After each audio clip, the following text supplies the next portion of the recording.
20년 장기 임대를 하는데 비용이 얼마냐면 600억이었어요. 미국의 전략인 것 같은데 걔들은 정책이 그런가 봐요. 건물을 사도 되는데 안 삽니다. 애플 스토어가 어떻게 했냐면 20년간 건물을 통으로 빌리는 장기 임대를 합니다. 강남역 대로변 보면 대형 매장들 막 있잖아요. 거기가 진짜 장사가 잘 돼서 그 매장을 할 것 같습니다. 그렇지 않습니다. 거기는 광고효, 소위 말해서 임대료가 월 몇 억씩 나오는 곳들 많이 있거든요. 상권이 언제 좋아질까? 5년? 10년? 모릅니다. 시간이 지나서 해결되기는 쉽지 않다. 유명 연예인들이나 대기업 회장님들도 던진 이유가 여러분의 구독, 좋아요는 영상 제작에 큰 힘이 됩니다.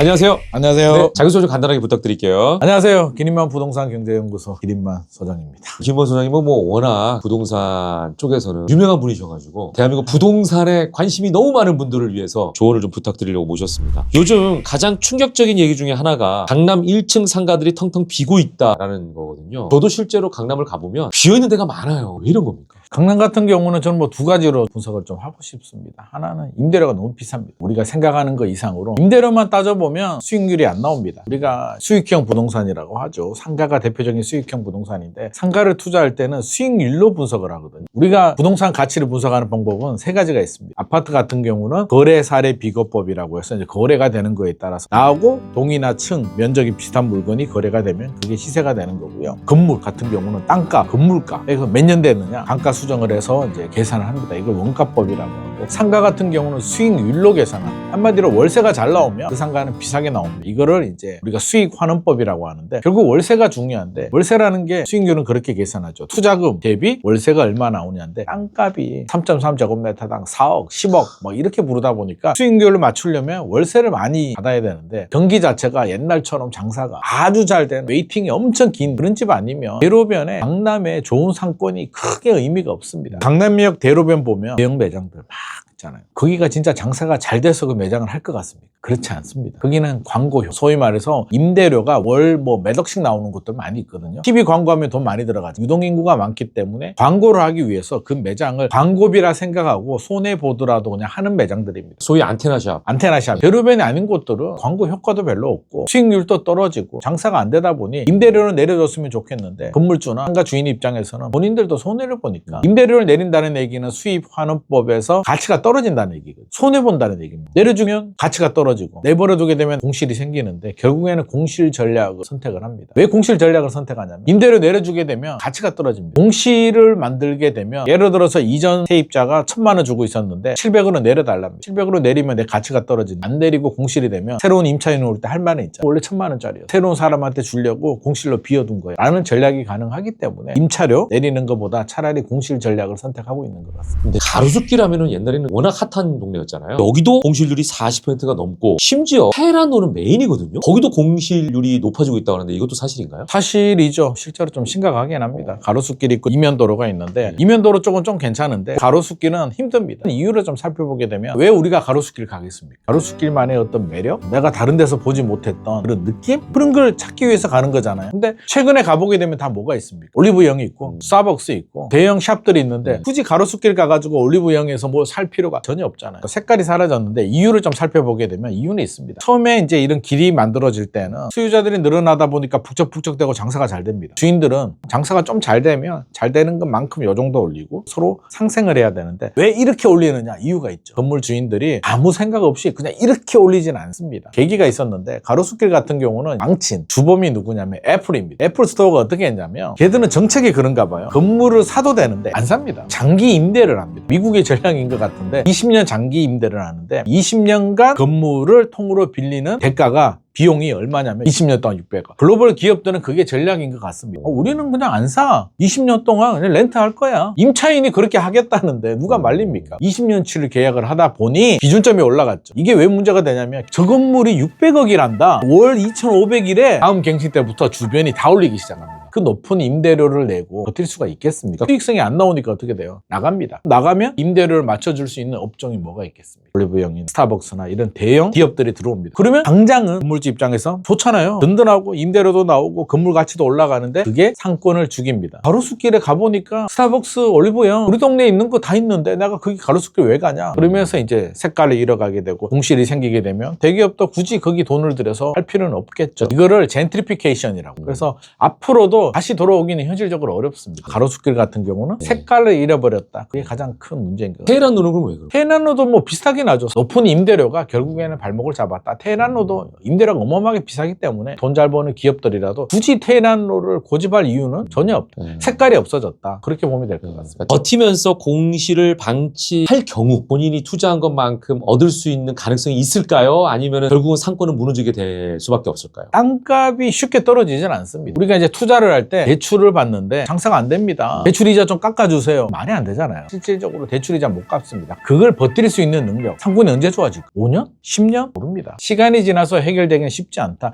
그 유명 연예인들이나 대기업 회장님들도 던진 이유가 돈이 없어서가 아니라 5년, 10년을 버텼을 때 이게 좋아질까에 대한 어떤 100% 확신이 없기 때문에. 그 성수동 같은 경우에는 하버스토어 경제가 상권을 키웠다는 분석이 있거든요. 그러면은 이건 얼마나 지속이 가능할까요? 유지하는 게 굉장히 중요합니다. 성수동이 지금 거의 강남을 뛰어넘는 땅값도 그렇고 임대료도 어마어마합니다. 그럼에도 불구하고 성수동 한 가보면 요즘 드는 생각이 아니 여기가 한국이야 외국이야. 동남아 사람들, 중국 사람들, 다른 유럽, 미국 사람들, 한국 사람들보다 더 많습니다. 성수동이 예전에 이제 어떤 곳이었냐면 공업지대입니다. 근데 이 공업지대의 특징이 뭐냐면 우리 이제 땅을 볼 때는 땅에 얼마나 많은 건물을 지을 수 있느냐. 우리가 이걸 용적률이라고 하거든요. 공업지역은 우리가 아파트를 짓는 것보다 더 높게 짓습니다. 활용도 면에서는 좋은 땅인데 옛날에는 지저분하기도 하고 골목도 이상하고 실제로 제가 사례를 좀 말씀드리면 20년 정도 된 것 같습니다. 어떤 고객을 데리고 성수동에 갔는데 막 화를 냅니다. 나보고 지금 이런 데 투자하라는 거냐. 뭐야 지금 사람 무시하는 거야? 지금 강남도 아니고 이게 뭐야? 가치를 못 본 거죠. 신도시 개발이 끝나고 사람들이 이제 식상해집니다. 강남인지 분당인지 뭐가 달라 라는 분위기인데 거기 가보니까 뭔가 레트로 감성 같은 그런 게 굉장히 매력적으로 다가오는 것 같습니다. 저는 개인적으로는 어렸을 때 살던 동네 같아가지고 이해가 안 되지만 요즘 젊은 분들은 그런 느낌이 너무 좋대요. 새롭고 과거로 온 듯한 여행을 온 듯한 느낌. 외국인들도 그렇다는 거죠.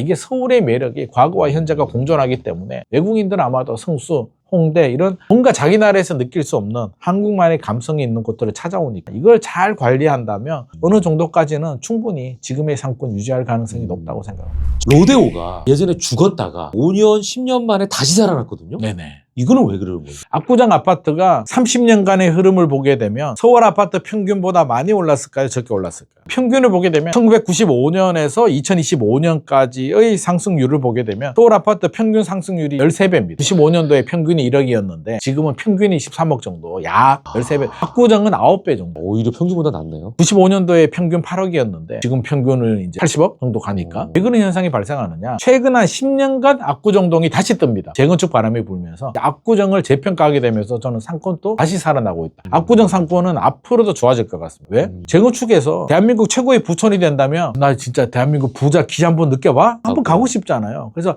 압구정이 죽어가다가 아파트가 살아나면서 상권도 다시 살아나고 있다. 압구정 로데오 거리도 압구정만의 또 매력이 좀 있거든요. 다른 강남에 있는 획일화된 상권과 좀 다른 매력이 있기 때문에 압구정은 그렇게 또 살아난 케이스. 결국에는 버텨야 되는데 자금력이 부족하신 분들, 버티지 못하는 분들, 진짜 부자라면 수익률이 떨어져도 아니면 처음부터 대출을 많이 안 받았거나 과거에는 얼마 비싸진 않았을 거잖아요. 가지고 있던 분들은 버티는데 중간에 들어오신 분 10년 전에 비싼 돈을 지불하고 100억, 200억, 300억을 투자하신 분들은 사실상 버티기는 어렵죠. 압구정은 원래 원조 부자들이 가지고 있었기 때문에 그동안 크게 리스크는 없었고 충분히 버틸 수 있었다고 생각을 합니다. 자, 그러면은 아까 그 젠트리피케이션 잠깐 얘기하셨거든요. 그것만 좀 정의부터 설명을 좀 한번 해주시면 좋을 것 같아요. 젠트리피케이션은 원주민들이 쫓겨나가는 현상인데 이제 상권에서도 그렇고요. 주거지에서도 똑같이 발생을 합니다. 상권 같은 경우는 우리가 이제 뭐 망리단길 뭐 이런 게 얘기를 하는데 처음에 골목에 개척자들이 있거든요. 트렌드를 빨리 읽습니다. 표준화된 일반적인 것들보다 개성이 있는 곳들이 살아남구나 해서 이제 먼저 개척을 합니다. 처음에는 임대료가 저렴했겠죠. 골목 상권에 볼 게 뭐 있습니까? 그분들이 들어와서 이제 아기자기하게 예쁜 카페도 만들고 맛집도 만들고 유니크한 어떤 업종들을 선택을 하게 됩니다. 그게 한 개, 두 개, 세 개 그렇게 개척하는 분들도 있습니다. 좋아집니다. 상권이. 그러면 거기서 적당히 올려야 되는데 막 올립니다. 막 올리면 건물주 입장에서는 월세를 올려야 가치가 올라가니까 막 올리다 보면 기존에 있던 분들이 못 버티고 원래 있던 분들은 쫓겨나가는 현상을 젠트리피케이션이라고 하는데, 이 젠트리피케이션이 상향 여과라고 하죠. 새로운 업종이 들어와서 한 단계 업그레이드가 되면 괜찮은데 대형 프랜차이즈가 들어오게 되면 이제 색깔이 없기 때문에 실질적으로 상권의 색을 잃어버리는 경우들이 많이 있고요. 주거지에서도 이제 젠트리피케이션이 생깁니다. 노후 빌라들의 이제 원주민들이 오래 살았죠. 재개발 같은 걸 하게 되면 대형 아파트가 들어오잖아요. 원래 살던 원주민들이 그 높은 뭐 추가 분담금도 내야 되고 이제 가격이 올라가게 되면 원래 돈이 없었는데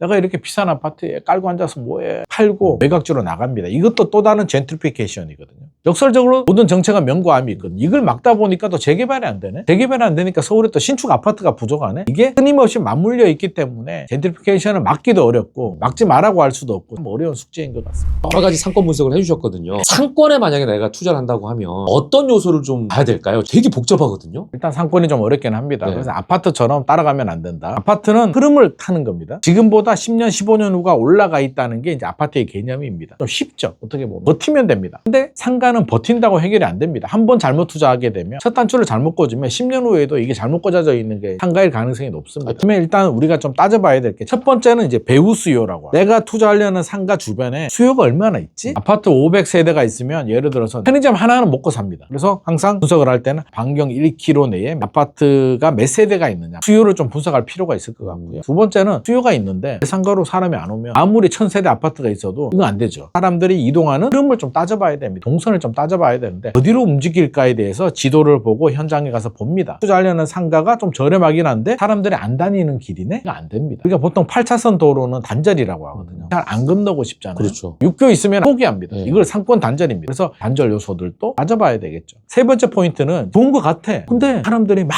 그냥 지나가. 이걸 흐르는 자리라고 하는데, 유동인구는 많은데 동선은 좋은데 이게 흘러가는 자리인지도 좀 따져봐야 됩니다. 그래서 이런 걸 좀 전체적으로 좀 분석을 해야 되는데, 한마디로 손품, 발품을 좀 하셔야 된다는 말씀 드리고 싶고, 마지막으로 제가 하나 말씀드리고 싶은 건 수익률이 중요하다고 했잖아요. 특히 기존에 있는 상가들 같은 경우는 분석할 수 있잖아요. 업종이 좋나? 아니면 다른 이유가 있나? 지하철역과 가깝나? 따져볼 수가 있는데, 이제 신도시나 빈 땅에 막 개발을 할 때 이제 상가를 분양을 한단 말이에요. 어디서 확인을 해? 그거는 제가 앞서서 말씀드린 그런 팁들을 가지고 지도에 배후 수요가 얼마나 되는지, 동선이 어떻게 되는지 한번 그려볼 필요가 있고, 제일 중요한 거 판매자 입장에서 보게 되면 보통 서울의 상가 수익률이 한 3에서 3.5% 정도 나옵니다. 상가 투자에서 3% 나오면 메리트가 있을까요? 없네요. 별로 없잖아요. 실제로 200 나오는 상가를 300 나온다고 거짓말을 합니다. 그러면서 계약서도 보여주고 이 정보도 알려주고, 여기 스타벅스 들어오고 약국도 들어오고 병원도 들어온다 근데 다 집권하면 안 들어오거든. 그래서 그런 점을 좀 고려를 해서 주변 상권이라든지 적절한 상가 수익률도 분석을 해야 된다. 한마디로 쉽지 않다. 반드시 철저한 분석이 필요하다는 말씀 드리고 싶습니다. 지금 현대를 살아가는 많은 분들은 수익형 부동산이나 상가에 투자를 할 시기입니까? 아니면 하지 말아야 됩니까? 일단 두 가지를 좀 우리가 따져보자고요. 내가 필요하냐? 예를 들어서 나이가 30대다. 직장 다니고 있다. 하지 마십시오. 내가 월급이 들어오는데 수익형 부동산 투자해서 제가 실제로 만난 분 중에 2억 정도 현금이 있는데 상가 투자하고 싶답니다. 2억으로 대출 받아서 상가 투자해도 얼마 받겠습니까? 대출 2억 받고 자기 자본 2억에서 4억짜리 사도 수익률 뭐 4% 잡아줘도 한 2, 30만 원밖에 안 나오잖아요. 세금 내고 남는 것도 없습니다. 필요도 없습니다. 상가나 수익형 부동산은 나는 은퇴하고 퇴직했는데 국민연금 가지고 생활이 힘들어. 집은 하나 있어. 먹고 사는 건 문제 없는데 생활비가 부족할 것 같아. 이런 분들한테 이제 필요한 업종입니다. 옛날처럼 또 수익률이 잘 나오진 않기 때문에 무조건 하시라는 말씀 드리고 싶지 않고요. 본인 상황에 따라서 필요하다고 한다면 발품 많이 파셔서 수익률이 잘 나오는 상권. 그리고 또 중요한 거, 지금 월세가 잘 나와도 2년 후에 이 사람이 나가버리고 공실이 생기면 안 되기 때문에 현재의 수익률이 꾸준하게 유지가 되는, 지나치게 높은 수익률은요 어깨에 집어넣었다가 빠지는 경우들이 있기 때문에 그냥 주변 상권 시세 정도, 나는 큰 욕심 부리지 않는다는 마음으로 분석을 하는 게 좋을 것 같습니다. 오늘 말씀 고맙습니다.